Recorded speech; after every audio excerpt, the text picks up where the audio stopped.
this the reading room? Yes, I'm Saad Manzoor. And I'm Travis Howard. This is Reading Room Talk. Thank you for pressing play. Welcome. Yeah, welcome back, everyone. Oh, man, we have a world famous person here with us today. We got Dr. Michael Ashton II out here with us. How are you today? Man, I am blessed and happy to be here. How are you today? Oh, we're good. We're good, man. Can't wait to ask you a question. Yeah, man. You're living the dream, man. Director of Player Health and a head athletic trainer for the Washington Wizards, for the Wiz Kids, man. Thank you for making the time, man. My pleasure. Oh, man. So you got to take us back. Take us back to school. What would you say was your toughest class or rotation? The toughest class off top was neuro. In fact. Okay. Yeah. Common answer. Oh man. And why? Why would you say that? Well, I mean, this neuro is different. I mean, you know, I came into physical therapy school straight out of undergrad and athletic training, which is predominantly musculoskeletal. Mm-hmm. And you can actually see the things work there. When it comes to neuro, it's so abstract. Yeah, it is. So, just trying to understand those concepts. It's crazy because I think that class eliminated almost 40% of my class. Oh, man. So we didn't have a big class. Yeah, we didn't have a big class at all. We had 20 to start, and literally after the first semester, we had 12, and those 8 were eliminated by neuro. That was it. Wow. That's funny, man. So, wait. So, where did you get your degree from for your? So, I got my doctorate in physical therapy from Hampton University. Oh, there you go. Hampton, I see you. Right, Hampton representing. Yeah, HBCU love. Yep, I love it. We got that. What's up, man? So tell us now, where are you from? You're not from Virginia, though.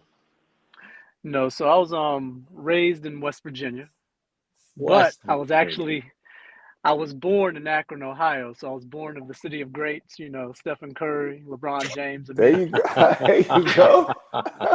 AK Rowdy. That's right. NEO, baby. 3-3-0. Yeah. But I was raised in West Virginia. Nice. Okay. Now, what part of West Virginia are you from? I'm from a small town called White Sulphur Springs. So, man, it's on the southeast border of the state. I'm actually right on the border of Virginia and West Virginia. We have maybe 3,000 people in the town. Wow. Maybe. Wow. Man, now was that it's like from the coal mining towns, or like what was this, like, what's it famous for, or is it famous at all? Well, actually, it is famous. So it's known for the Greenbrier Hotel Resort. Now, what it was known for is back during the War, it had an underground bunker.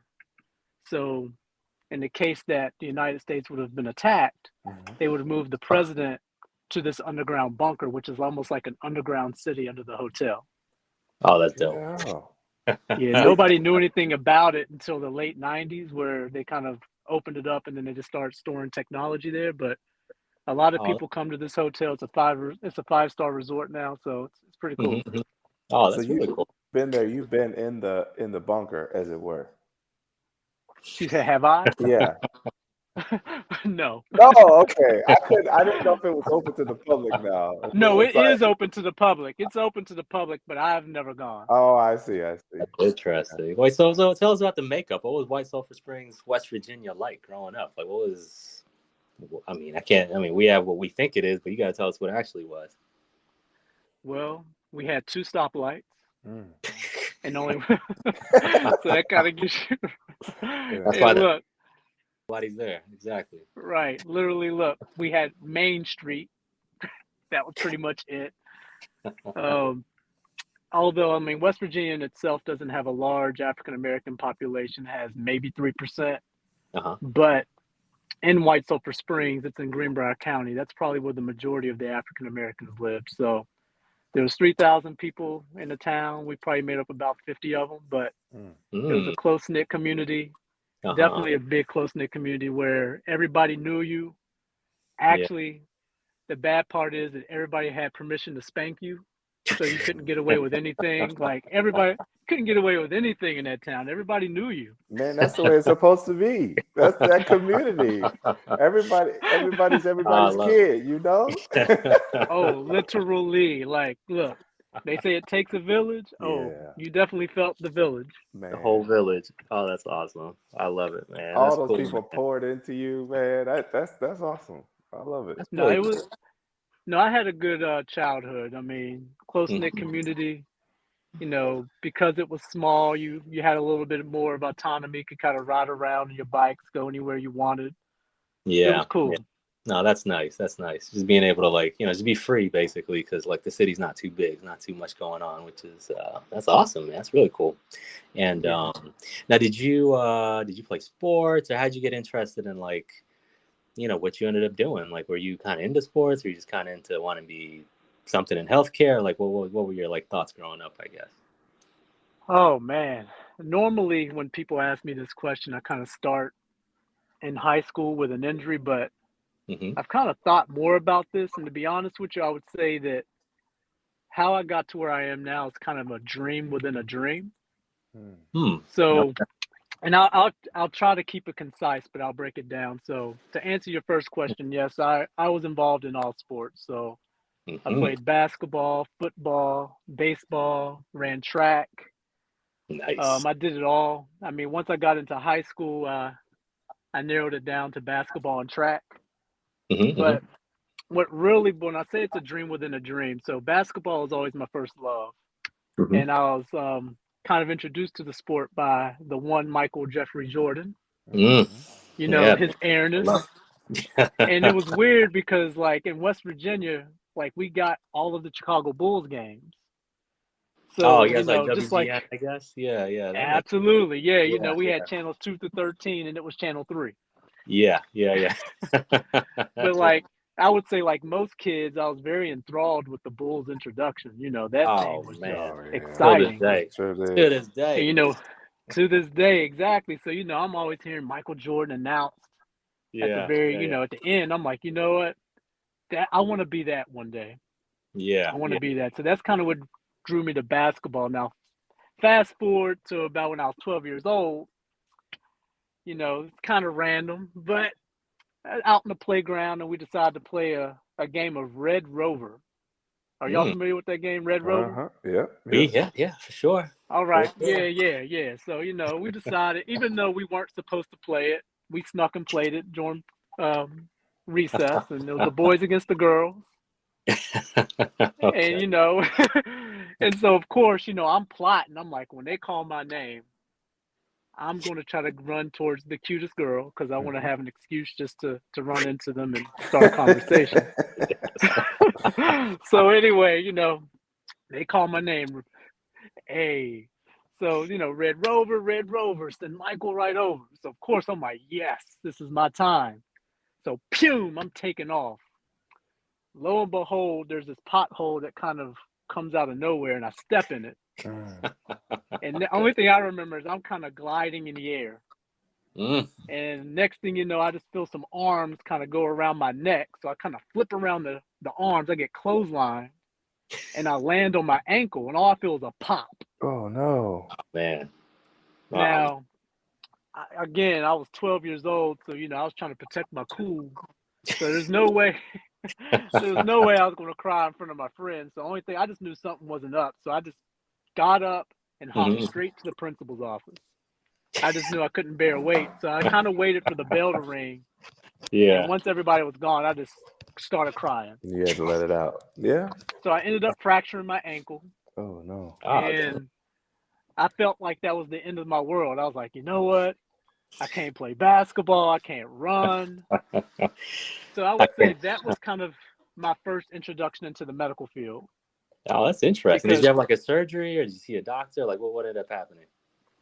So no, actually none of that happened. So what they did was they just casted me for maybe a month.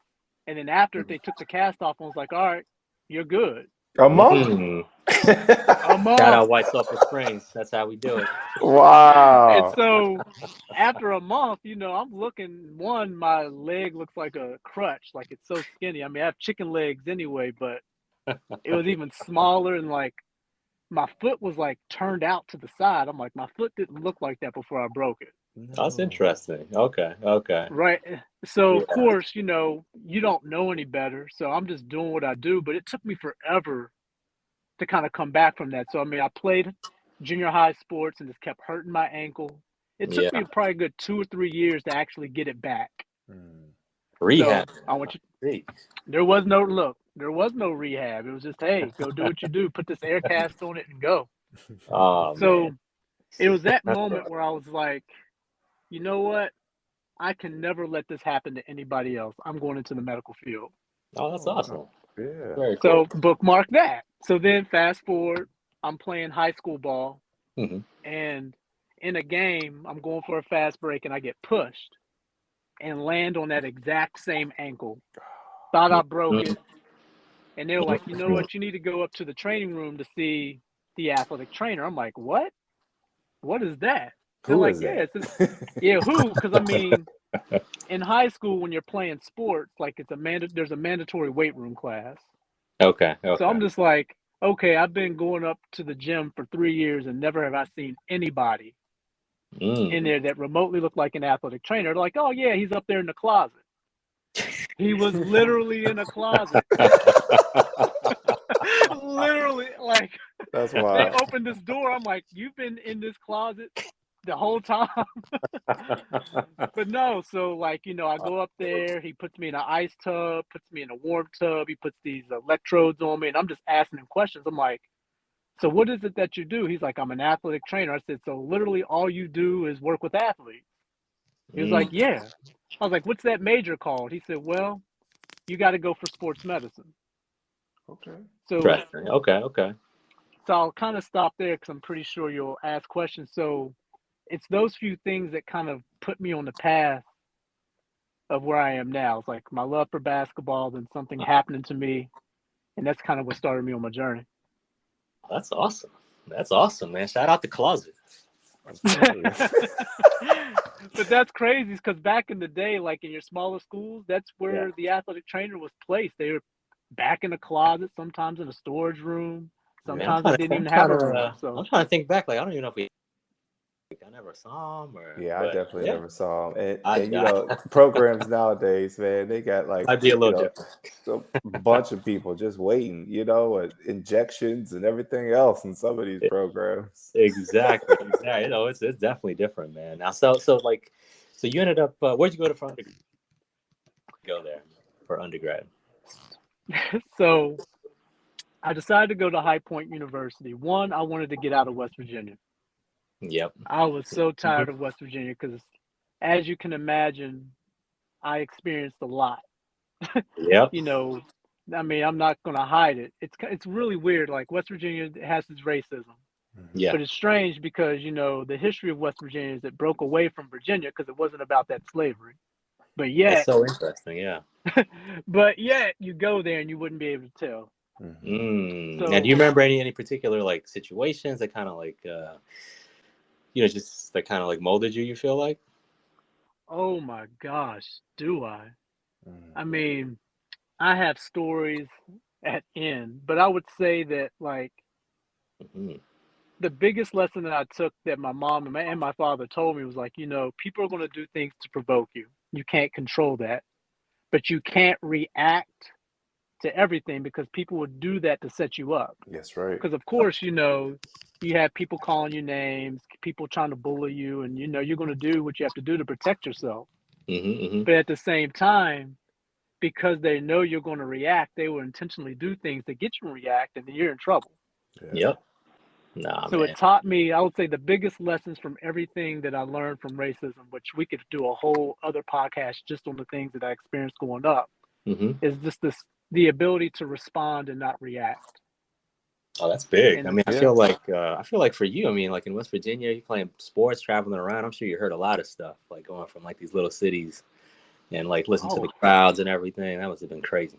Just to get your head. I'll share one story with you, and it's probably one of the youngest experiences I had. So when I was playing midget league football, That's exactly what it was called. I know it's Wow. inappropriate, but that's what they named it. It was. I remember that. Yeah, so I was 9 years old, and we were about to play a playoff game, and it was against another town which was known for being racist. Well, before the game even started, we hadn't even come out of our locker rooms yet. And some of the parents were fighting because of racial slurs, and it got to the point where weapons were brought out. Oh, wow. Yeah, so they wouldn't even let us play the game, and then they ended up rescheduling it at a neutral site. But again, we're 9 years old, and they had state police at our game. That's crazy. Because of that. Dr. Ashton, can you tell me the year, please? What year is this? This is 1991, 92? 91, 92, man. Not 1891. No. Well, I mean, you know, wow. could have been. Yeah. I mean, look, some of the things I dealt with, I mean, you would think, but yeah, as early, I mean, but that's one of the biggest memories that I had. I mean, but I have, like, yes, I have stories upon stories upon stories, but that makes sense though. So you felt like, did you visit High Point? Like, did you kind of feel like it was going to be like a safe place for you, or like what kind of like, you know, kind of drew you towards, you know, North Carolina? Well, what drew me towards North Carolina was actually my first summer job was in Charlotte, North Carolina at Carowin. So one summer when I was 15, I went and stayed with my uncle and my aunt in Charlotte.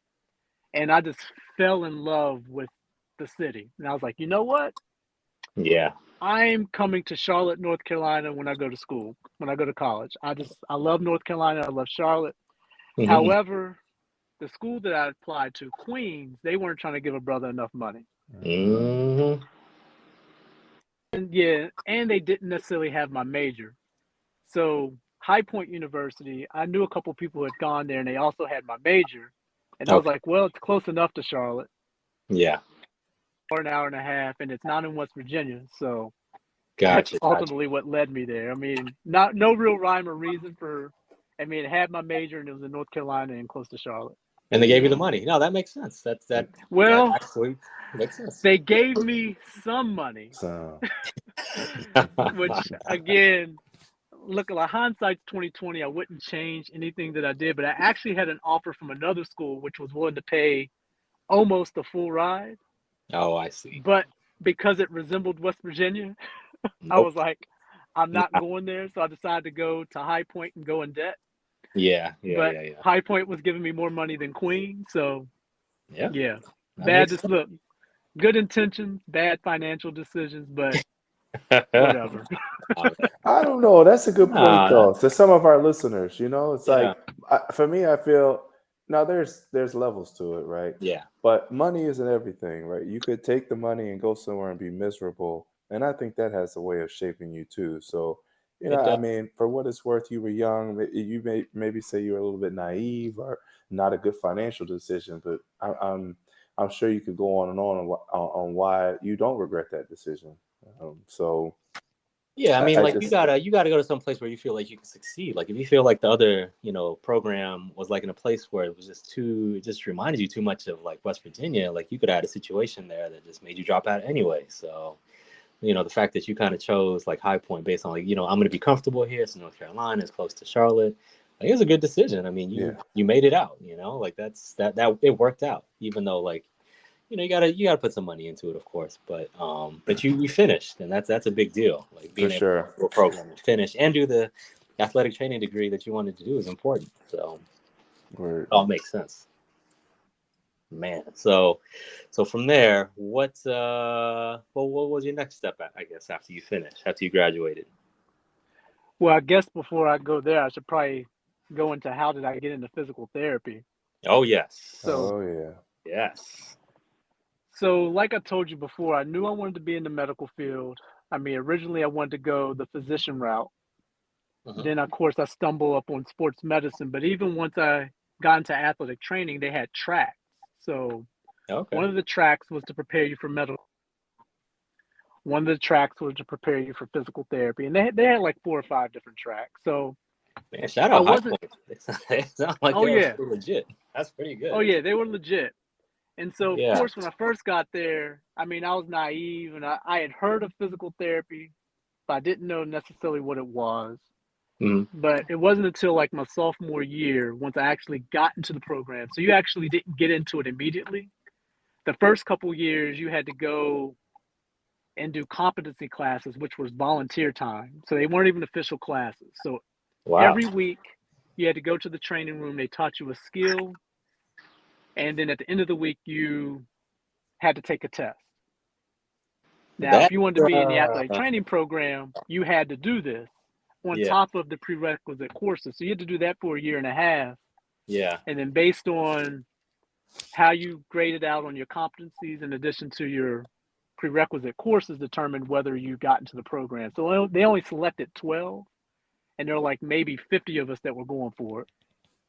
Okay. So once I got in, I'm going into these tracks, and then we got into a rehab course my sophomore year, which I gravitated towards. And my teachers were like, you know what? You seem to have an interest in a niche for the rehab. You should consider physical therapy. And so I'm like, okay, I've heard that before. They're like, well, physical therapy concentrates more on the rehab portions of it. Yeah. So at that time, so I go back to the room, and this is when Ask Jeeves was the thing that you went online to figure out what was going on. Oh, wow. I remember that. Oh, that's my man Jeeves. Oh, shout out. Yeah. So I went in there, I typed up like, the differences between athletic training and physical therapy. And first thing that popped up was the difference in salary. Major. At that time, the average athletic trainer was only making $15,000 to $20,000 a year. Yeah.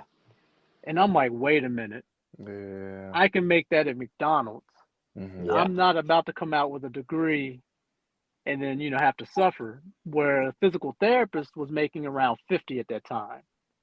But at the same time, that's when the doctorate program started coming out. So I'm like, wait a minute. Not only can I make more money, but I can go to physical therapy, get a doctorate degree, and not have to go to school for 25,000 years. Because the DPT programs were 3 years. So I'm like, wait a minute, this is the best of both worlds. That's so cool. And then another mentor was like, and if you go to PT school, you can come out as a dual credentialed person, which at that time you didn't see that. So coming out of school being a PT and an athletic trainer, which would put me in better positions to get professional sports jobs. I see. Yeah. So I was like, go ahead. Oh, no, I was just going to say, can you talk a little bit about the mentor that helped guide you? Oh, yeah. So the crazy thing about the mentor, so he was from West Virginia, black guy. He was actually a DO at the Osteopathic School of Medicine in Lewisburg, West Virginia. All right. So he was actually trying to get me to go the DO route. Oh, that's cool. So that's very cool. Which I was considering. But as he was hearing, my interests, he was like, physical therapy may be the way to go and so forth. So shout out to him. So he was very instrumental in helping me, even though it was a little different than what he was wanting me to do, he kind of put it in my mind to like, hey, go ahead and do this because then you'll be ahead of the game. That's good mentoring, though. That's good mentoring, man. You got to let us know his name if you can remember it, too. I will. I have to remember now. It's been so long. It's so bad. It's only because you just asked me, I can't remember his name. Just because you just asked me. It'll come to you. It'll come to you. A lot of people ask, they want to know, how do I get a mentor? How do you seek out the person that's going to help give you guidance along the way? Do you remember by chance how you came across this mentor, or how they got involved in your life? He was a family friend. So, I mean, in some ways, it's kind of organic, right? So I think, like, what's the phrase? Like, I don't remember, I'm not even going to mess up the quote. But I truly believe if you want to learn, your teacher will find you. I see. Oh, I know what you're talking about. Yeah. When he, you know what I'm saying? yeah, it's, yeah.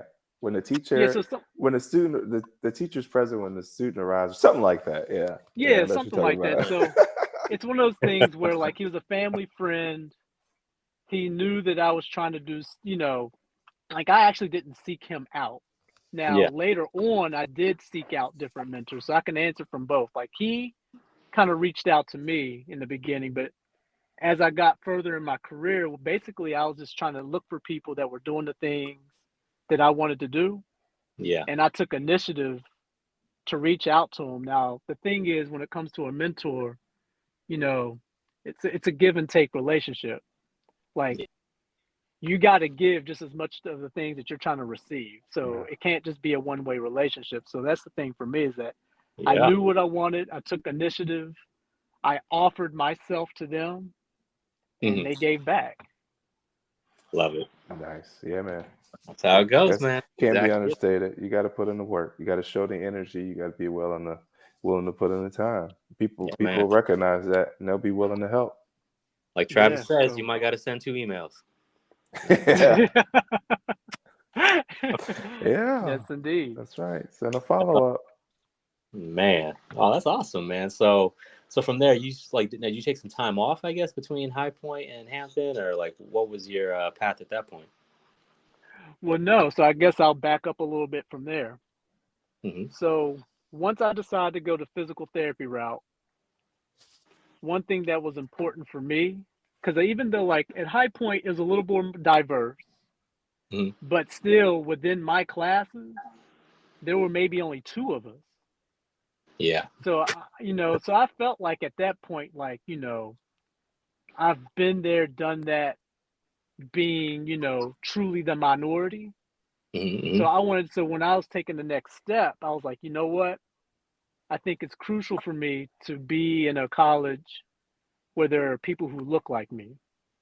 Yeah, so I was very intentional, which is why I went to Hampton. So I was looking for strictly HBCUs. I love strictly HBCUs. So I didn't take any time off. So I knew, I was like, you know what? It was between Hampton and Howard. But at the time, Howard was only offering a master's program. Interesting. And Hampton was offering a doctorate degree. And because I still needed to take my athletic training boards, which didn't take place until May, Hampton didn't start their program until the fall. Oh, so you had time. So it allowed me, so I had time to study. And in the case that I didn't pass, which the first time I did not pass, which we can talk on that if you want, but it still gave me time to pass that exam and still be ready for the start of PT school. So that's kind of how I ended up in Hampton, but I did not take a break. I went straight from undergrad to PT school. Wow. Well, you got to tell us what happened? Like, what do you feel happened, taking the boards that, you felt like you had to take it twice, basically. Well, this may touch upon the question that Travis asked about, like, what was one of the toughest things that I had to deal with.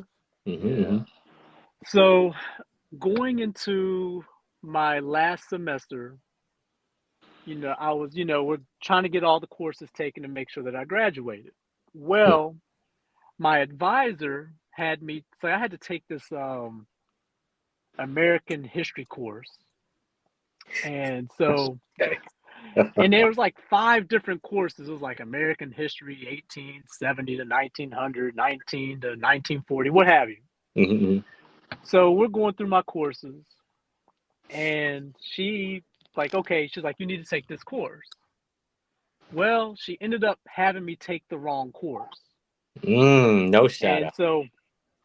And so I didn't find this out until 3 weeks into the course. What? Come on, y'all. Right. So don't do that to my man. So that's one part. So then they're like, wait, how did you find? Do you have to find out yourself? How did I find this out? Man, I bet you were hot. I bet you were mad. Got me hot. I don't remember. Honestly, I don't remember how I found this out. I'm not sure if.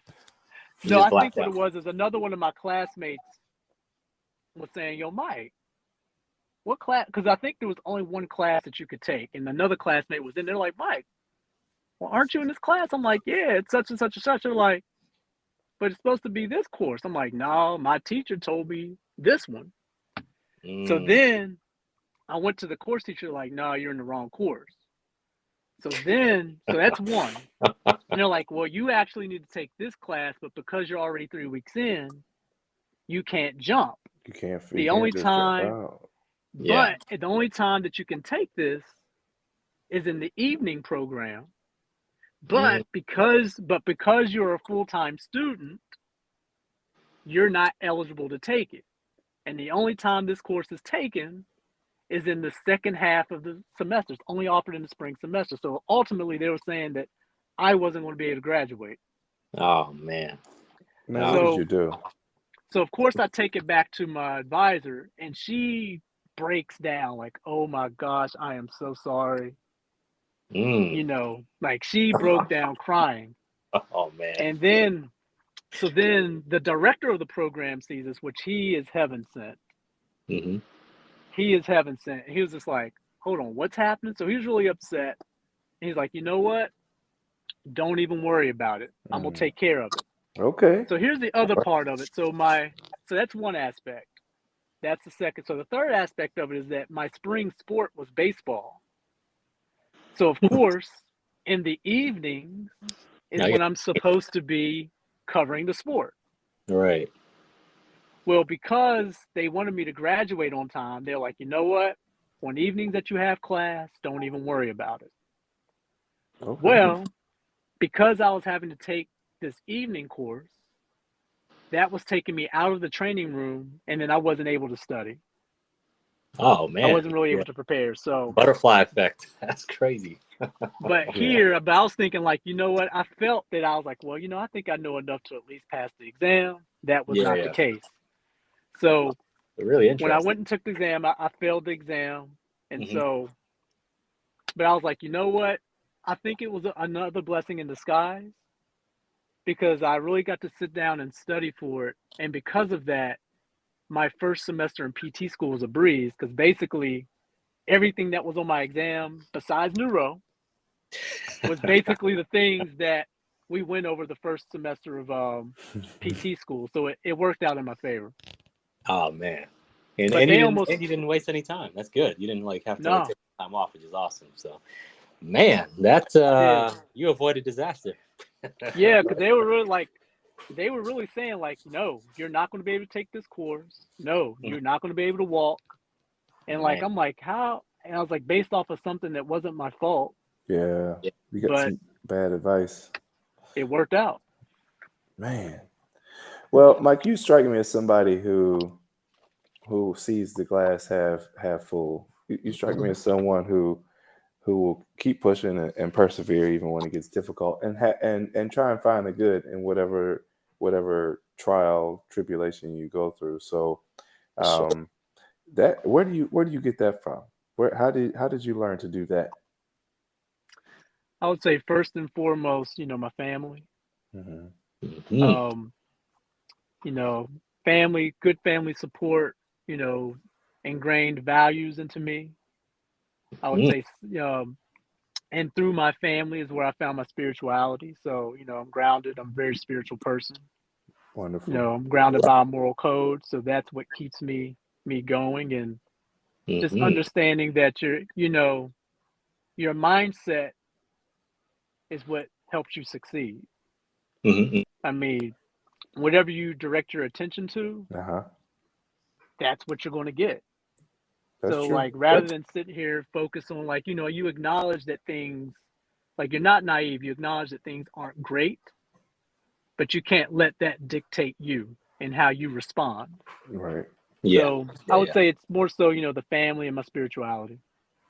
Wonderful, man. It and not everybody has that, that support and that spirituality. So but I have to second that, family, the people that can hoist you up when your head's hanging low.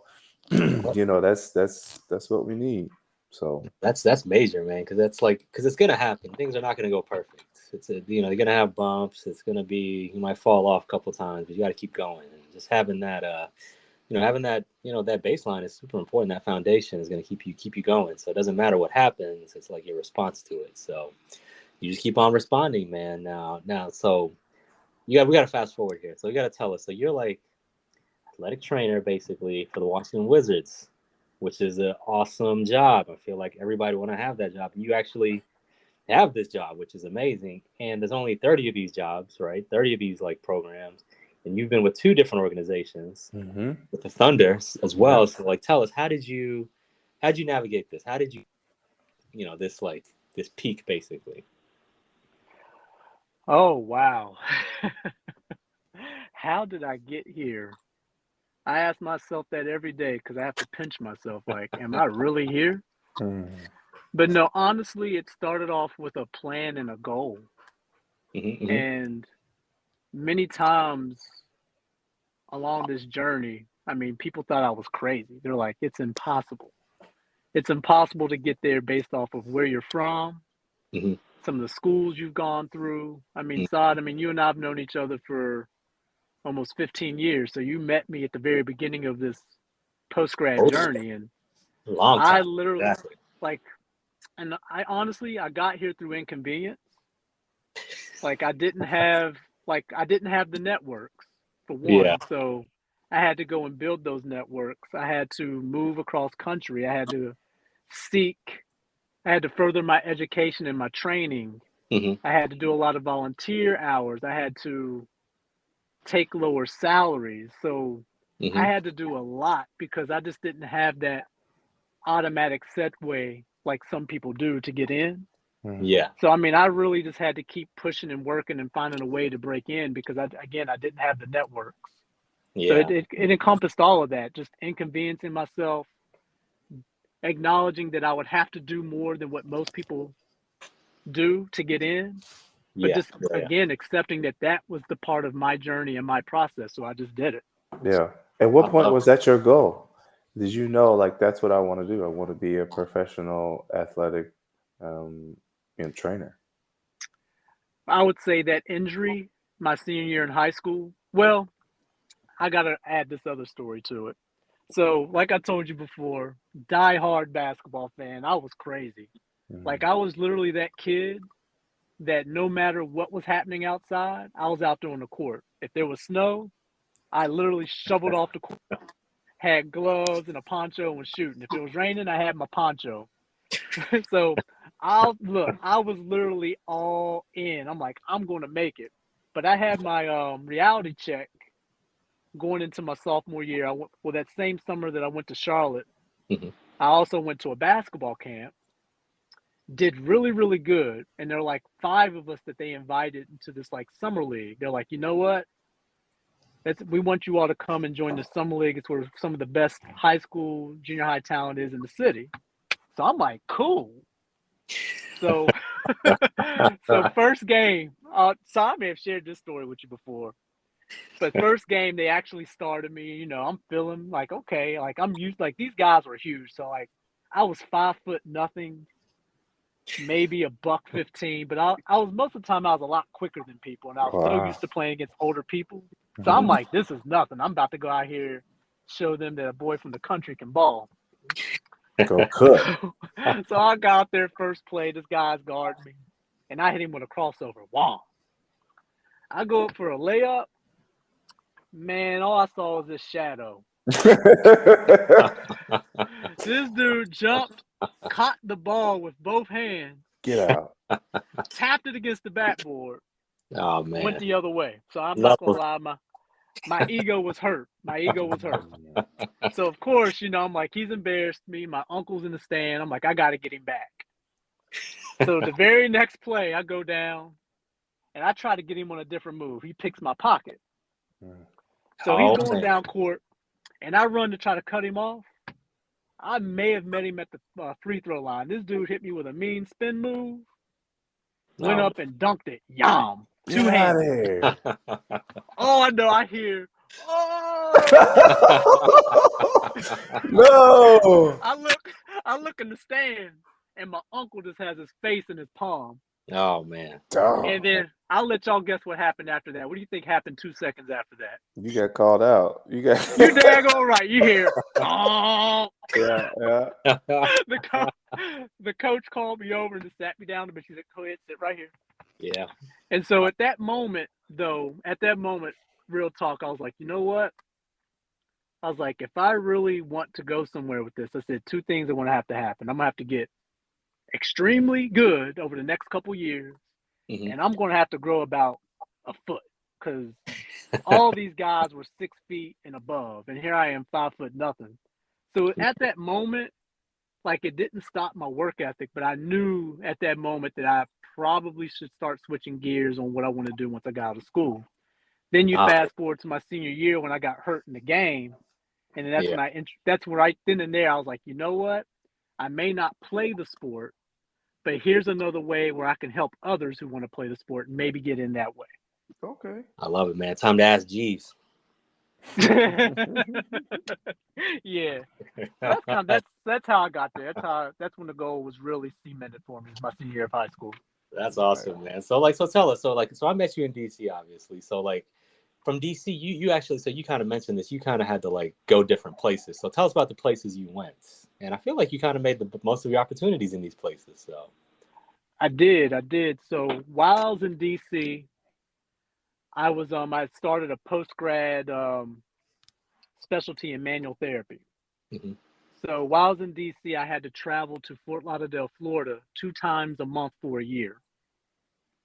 And so my goal was, and eventually I was like, you know what, it might just make sense for me to move to Florida so I can continue the program. Well, I was actually about to do that, but when I went for my exam, they told me that they were going to discontinue the program for a year because they wanted to get more people in it. I was like, the way my timeline's set up, I can't do that. Yeah. So around that same time, there was another opportunity in Little Rock, Arkansas, where they were doing a similar program, but everybody in the clinic had done it, so I could do an apprenticeship while going through the residency curriculum.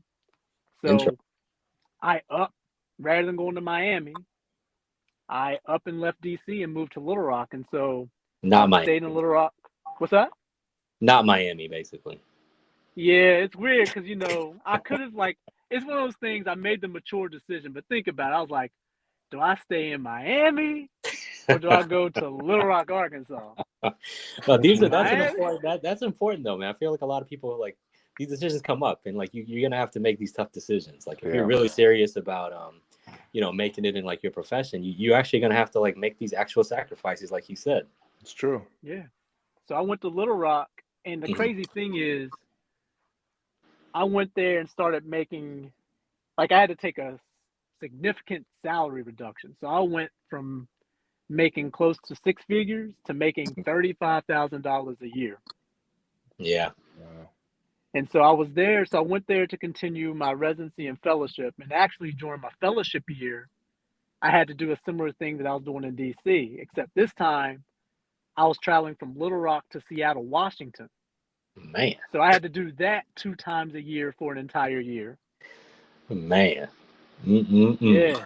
Wow. Sacrifices, man. Sacrifices to get to your goal. It's like, and yeah, there was no shortage of those for you, man. Your salary is more than cut in half, and you're going to these places that might trigger you growing up in West Virginia. Man, you already know. Yes, sir. And how did that last connection go? Like, how did you make the connection to get to the G League, I guess? All right. So I guess I'd have to stick with Little Rock. So of course, while I'm going through my schooling, I'm looking for jobs in professional sports. And I'm just like getting rejection letters, not even getting interviews. It's competitive. These are competitive spots. Everyone's trying to get these spots. Yeah, and so of course I'm like, I'm not going to be seen in Little Rock, Arkansas. Like, I got to find a way to get to a city where there's one professional sports to where maybe I can be seen. So what I did is I found, try to expedite this a little bit more. So I found a company. It's called Exos, which was formerly known as Athletes Performance. Okay. And what was crucial about this company is that a lot of professional sports teams in the NFL, NBA, what have you, were taking their physical therapists and putting them on their medical teams. Oh man, so you did the research. That's awesome. Yeah. You're doing the research. You figured it out. Oh yeah, I told you. Look, I had to figure out a way. So I was like, you know what? I need to find a way to get there. So one, I can learn what it is that they're doing that's making them so attractive, and two, so I can get that on my resume. Mm-hmm. So I started applying to those positions, and of course, they were just as competitive as the professional sports job. So I didn't get the performance job, but what they did was they changed their name from Athletes Performance to Exos, and that's around the time where they expanded their contracts to the military. So then they started having these tactical physical therapy positions open up. Oh, wow. Interesting. So then, as they came open, of course, because I was still in their database, they're like, hey, we have these positions opening up. Would you want one? So I figured, you know what?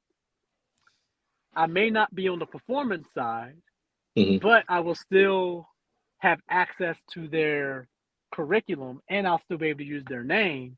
And on top of that, they had a position in DC.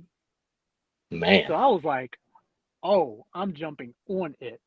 So what I did was, I moved back to DC and I worked for the Department of Defense for a year and a half, which was probably one of the most awesome jobs I had. Like, honestly, if I wasn't doing professional sports, I would 100% go back to that job. That was probably the best experience ever.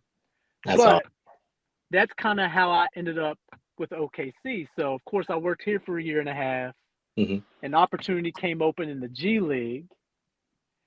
And what attracted them was my manual therapy background, because their director was a manual therapist who was a fellow.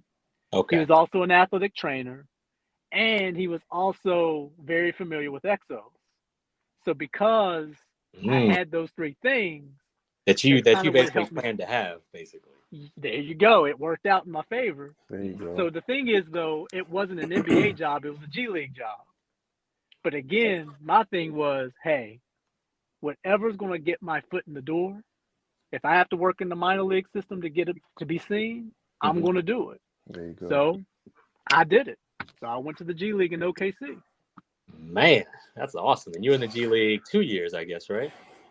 So I was in the G League for 2 years, and just as my second year was finishing up, and a position with the Thunder actually opened up, which I did not foresee because the person who was in that position had been there since the beginning of time.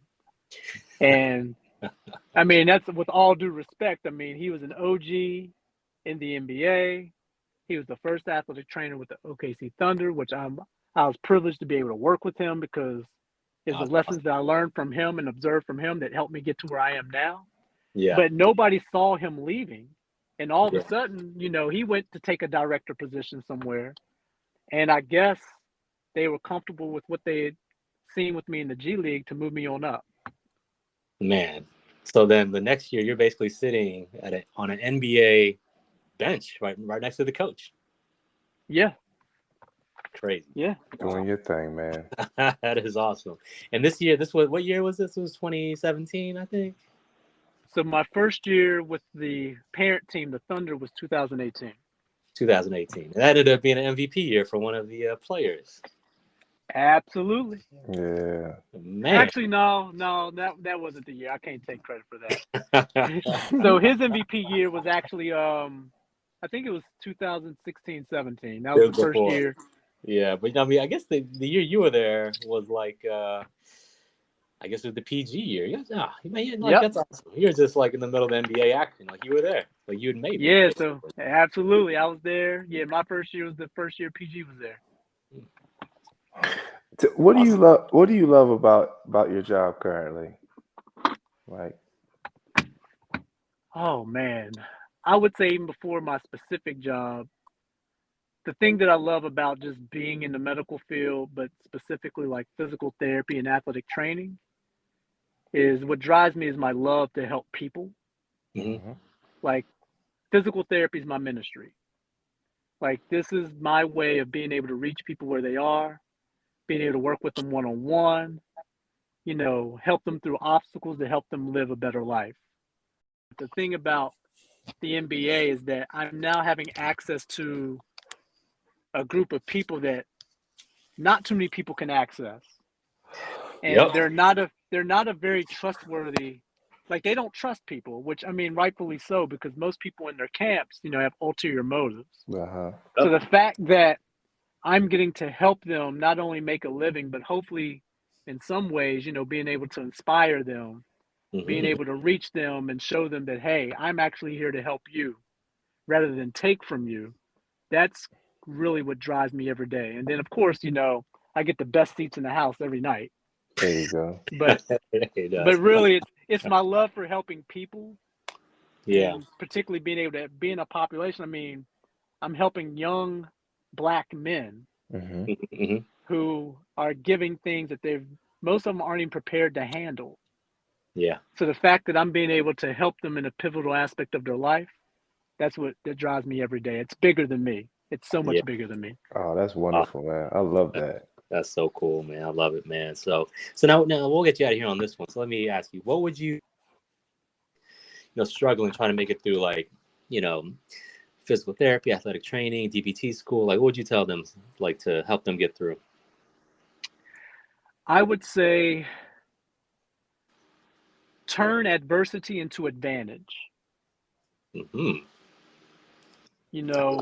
Own your process. Like, it's nobody else's responsibility but yours. And just understand that you have to go through something to get to it. And it's those lessons that you learn when you're going through it that equip you to get to it and succeed. So whether it's school or it's class, like, it's tough. Yeah. But you have to go through it. You have to, build up that durability because life isn't easy. I mean, regardless of a profession or anything, I mean, you have to go through things to become stronger and to be able to endure. Absolutely. That's true. Oh, man, that's great. I love it, man. That's great advice, man. And, anyone who's struggling, you can do it. Mike did it. Absolutely. Out here on the bench every night next to the coach. Unbelievable, man. You're in the bubble too, man. Oh, there's so many stories you can share with this, but we appreciate you doing this with us, though. Yes, we do. Oh, man. Thank you guys so much for listening. And till next time, stay low and keep firing. Oh!